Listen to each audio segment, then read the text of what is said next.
No lo Iván podrías Sasovsky hacer. es tributarista y está en línea y queremos hablar un poquito con él. Iván, bienvenido, ¿cómo estás? Buenas tardes.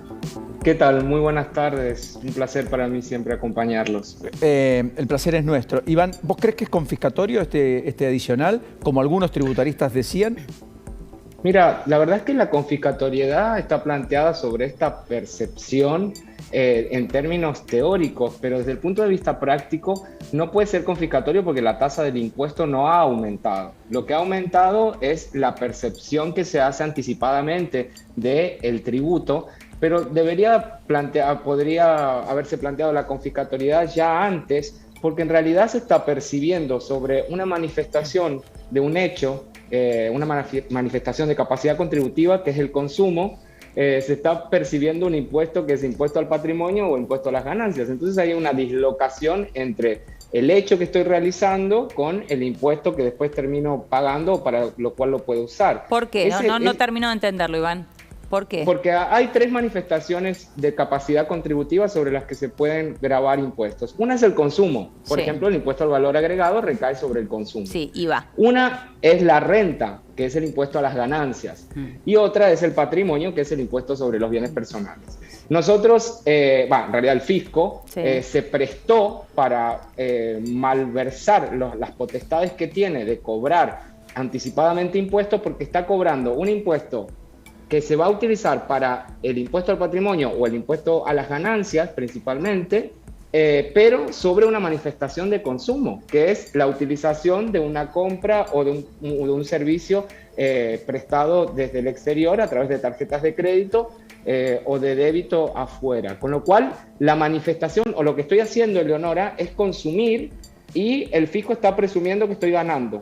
Esa desconexión, ya nos olvidamos de alguna forma de cómo tienen que ser los impuestos en la Argentina, porque se vienen practicando mal desde hace mucho tiempo. Pero no quiero dejar de pasar dos cosas. Por un lado, el efecto anuncio. Recordemos que la ministra, cuando tuvo la primera entrevista, dijo que no iba a hacer lo que terminó haciendo una semana después.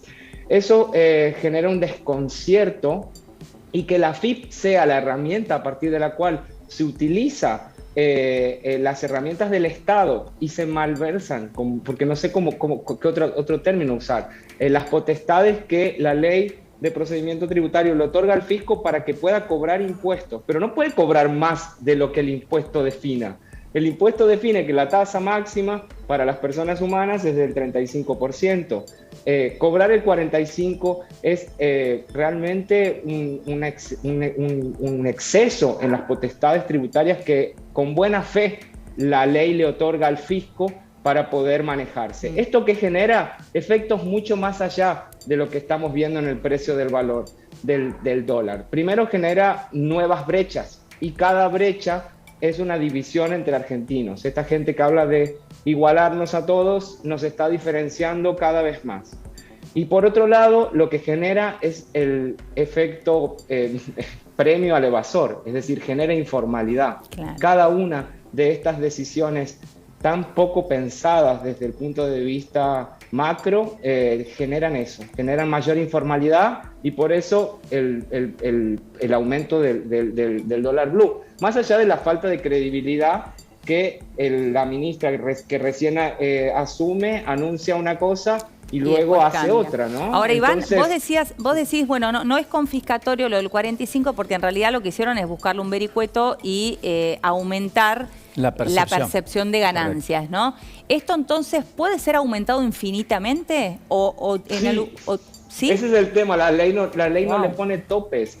O sea, yo repasaba la ley de procedimiento tributario en la que se le otorgan las potestades al fisco para hacerse de herramientas, para cobrar impuestos. ¿Vieron cómo hacen las provincias con las percepciones de ingresos brutos? Correcto. Que hasta ahí, la alícuota es del 3% y terminan percibiendo hasta el 6% a veces. Sí. Terminan siendo, no, es que es porque incumplidores o lo que fuera. Entramos en una órbita que si la justicia o el propio Estado, que realmente tiene que, de alguna manera, volver a evaluar lo que está haciendo, porque se está extralimitando, y eso puede ser muy peligroso, Eleonora, Paulino y toda la mesa. Puede ser muy peligroso porque realmente estamos en situación en la que una herramienta totalmente genuina, que es el cobro de impuestos para la mantención de la sociedad, está siendo utilizada para tapar o tratar de resolver políticas macroeconómicas que no han sido las correctas durante los últimos años, y no se puede tapar un error con otro. Y sobre todo se está ensuciando el rol del fisco, que debe ser inocuo y totalmente inalcanzable para que todos respetemos y no salgamos del sistema, porque si no se genera el efecto contrario y cada vez la mochila se hace más pesada para los que estamos dentro. Correcto. Iván, te pido solo brevedad, pero hay una idea creciente en el entorno de la ministra de Economía, aparentemente, de ir a reflotar el proyecto de renta extraordinaria que ya aprobó España. Pedro Sánchez lo anunció esta misma semana, Italia también, Hungría también, a las empresas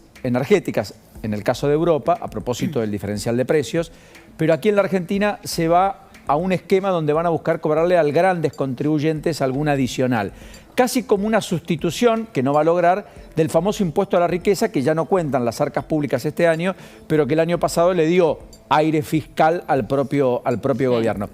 ¿Entendés que ahí definitivamente sí la mirada económica puede ser aún más compleja para la Argentina? Muchísimo más compleja. Mira, voy a hacer mías palabras de la presidenta de la Comunidad de Madrid, que ayer al aprobarse este proyecto de ley dijo: el impuesto a las compañías energéticas no es a las compañías energéticas, es a los que consumen la energía, con lo cual es a los propios españoles. Y lo mismo va a pasar con la Argentina. Lo mismo a aquellos grandes contribuyentes. No es un impuesto a los grandes contribuyentes, va a ser un impuesto a quienes hagamos uso de los bienes y servicios que ofrecen esos grandes contribuyentes. Entonces va a ser sobre todo los argentinos. Claro. Todos los impuestos, desde hace muchísimo tiempo se confirmó que se trasladan al precio, con lo cual esto es una espiral inflacionario. Cada medida que tomen, si no es la baja de impuestos sostenida, y no es que sea un capricho, sino que es la única herramienta que les queda probar y que realmente va a generar efectos positivos, todo lo demás se va a trasladar a precios y vamos a continuar generando este espiral inflacionario en el que estamos inmiscuidos, y sobre todo mayor pobreza y mayores desigualdades en un país que está realmente diezmado. No sabemos para dónde mirar, los empresarios están deprimidos, los trabajadores no saben qué hacer. Es una situación muy compleja, con lo cual llamo a la cordura, por favor, de nuestros gobernantes, a pensar un poco antes de hablar y a decir, pensar y hacer en consecuencia. Iván, un enorme abrazo. Gracias, como siempre, por la delicadeza para con nosotros. Hasta la próxima. Hasta luego.